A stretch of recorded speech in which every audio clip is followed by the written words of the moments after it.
Quietly tucked away on the banks of the Tittabawassee River is the Averill Nature Preserve. Flanked on one side by the river and the other side by the Pierre Marquette Rail Trail, the Nature Preserve hosts many beautiful flowers and insects.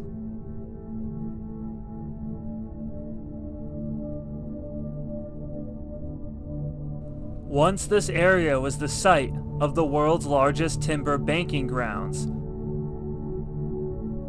It is now a 72-acre natural area, featuring a hiking trail that's about 2 miles long.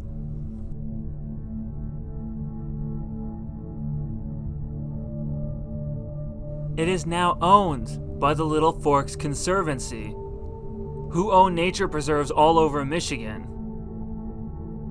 Part of the almost 2-mile hike features a paved path, so anybody of any age or skill level can enjoy the beauty of this nature preserve.